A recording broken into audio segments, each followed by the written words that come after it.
Tous les mercredis matins, il vient avec une pile de savoir, les amis. Alors, c'est inutile, hein. Mais bon, en vrai, quand c'est inutile, c'est quand même indispensable. Damien nous le prouve chaque semaine. Damien qui est avec nous dans le studio. Bonjour Damien, avec toi cette semaine, on va raconter l'histoire d'une bataille où la France a pris part. La France a remporté cette bataille, mais tu vas nous le dire, elle l'a remportée de la manière la moins attendue possible. Une bataille navale, selon le dictionnaire, est une bataille livrée en utilisant des navires ou d'autres objets flottants. Mais saviez-vous que la France avait réussi à contourner cette règle pourtant immuable ? Je m'explique. Tout commence en 1792. La Révolution française a mis fin au régime monarchique, mais les rois et empereurs des pays voisins ne voient pas ce vent de liberté d'un très bon œil. Ils sont nombreux à prendre peur que cela inspire leurs sujets ou à y voir une bonne opportunité de gagner du territoire sur une république encore balbutiante. Une coalition se forme alors afin d'entrer en guerre contre cette toute jeune république française. Malgré des débuts très difficiles, accumulant défaite sur défaite, la France arrive à renverser la vapeur, notamment lors de la bataille de Valmy, et reprend l'avantage. C'est ainsi qu'en 1794, le général Pichegru arrive en Hollande pour la conquérir au nom de la France. J'irais bien refaire un tour du côté de chez soi. L'hiver particulièrement rude a transformé ce territoire couvert d'eau en une vaste étendue de glace dure et solide. Alors que l'année 1795 pointe le bout de son nez, Pichegru décide le 19 janvier de s'installer à Amsterdam afin de prendre ses quartiers d'hiver. Ils sont ainsi seulement quelques centaines, servant d'éclaireurs à l'armée tricolore qui les suit. Cependant, une nouvelle arrive au général.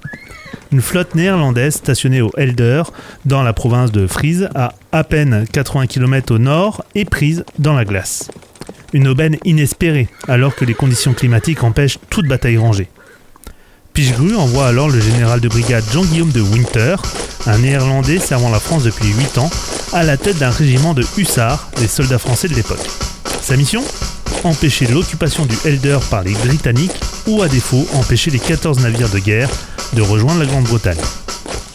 Alors que les hommes du 8e hussard arrivent dans la nuit du 20 au 21 janvier, ils observent des navires lourdement armés mais inclinés sur le flanc, empêchant toute utilisation des 850 canons.